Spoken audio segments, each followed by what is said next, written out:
राष्ट्र सर्वप्रथम राष्ट्र सर्वप्रथम राष्ट्र सर्वप्रथम राष्ट्र सर्वप्रथम राष्ट्र सर्वप्रथम की बात ललित सुमन के साथ कार्यक्रम में आप सभी राष्ट्रवासियों का हार्दिक। लोकमत नागपुर की स्वर्ण जयंती समारोह को गृह मंत्री अमित शाह ने आज संबोधित किया। इस अवसर पर उन्होंने देशवासियों को शिवरात्रि की शुभकामनाएं दी और लोकमत संस्थापक जवाहरलाल दर्डा को नमन किया। गृह मंत्री ने इस अवसर पर भारत के विकास और संस्कृति की भी चर्चा की और कहा कि पहले भारत को सुई भी आयात करनी पड़ती थी, आज भारत चांद तक पहुँच चुका है। मैं समग्र देशवासियों को महाशिवरात्रि की बहुत बहुत शुभकामनाएं देना चाहता हूं। इस देश के जीवन में शिव की भक्ति और शिव के गुण, इसको कभी कोई अलग नहीं कर सकता। मोक्ष की व्याख्या को सरल वाक्यों में हमारे ऋषियों ने बताया है, जीव से शिव का मिलन होते ही मोक्ष की प्राप्ति होती है।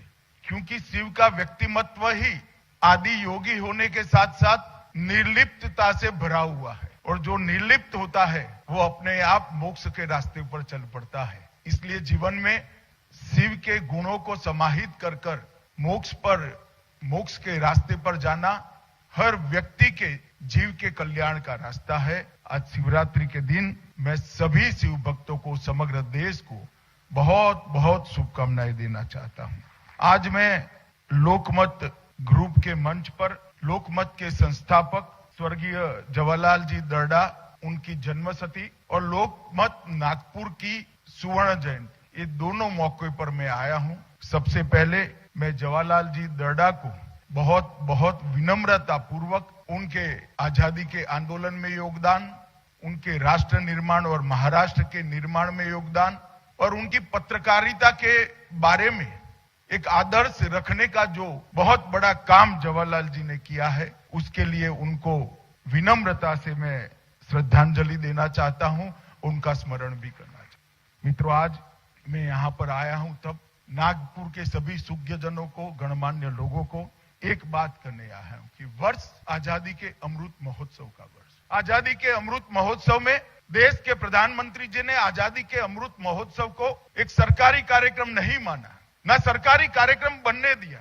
देश के प्रधानमंत्री जी ने आजादी के अमृत महोत्सव को 130 करोड़ की जनता का कार्यक्रम बनाने का काम किया है, और हर स्कूल में, हर कॉलेज में जहां नई पीढ़ी आकार लेती है, इसके मन पर आजादी के अमृत महोत्सव की एक अमिट छाप छोड़ने का काम एक साल के अंदर हुआ है, जो आज भी जारी है। मोदी जी ने इसके लिए 3 लक्ष्य रखे थे।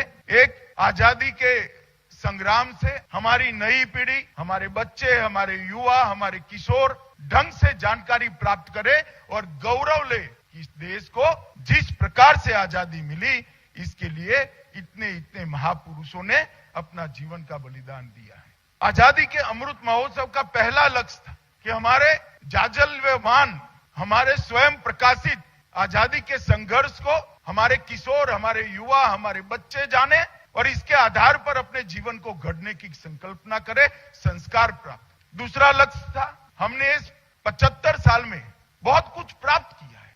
देश सुई नहीं बनाता था, सुई भी हमें आयात करनी पड़ती थी, और आज हम चंद्र पर पहुंचने की क्षमता रखते हैं। ये बहुत बड़ी प्रगति है।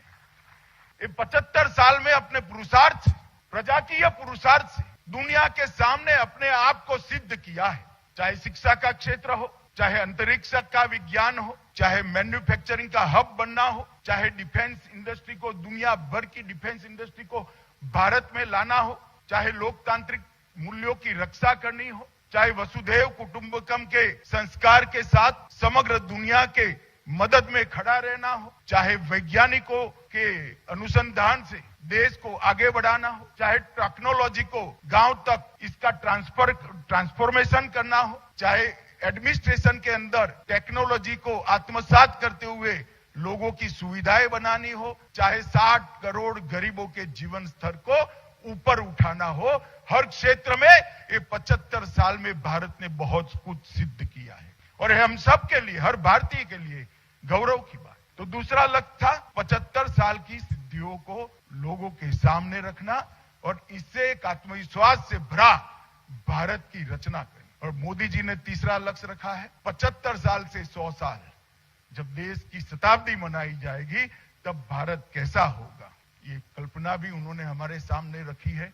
उन्होंने रखा है व्यक्ति के लिए सर्वप्रथम भारत, मतलब हमारे लिए भारत प्रथम और दुनिया में भारत हर क्षेत्र में प्रथम। राष्ट्र प्रथम की बात ललित सुमन के साथ कार्यक्रम में हम आपसे आज यहीं विदा लेते हैं। अन्य खबरों के लिए आप बने रहें।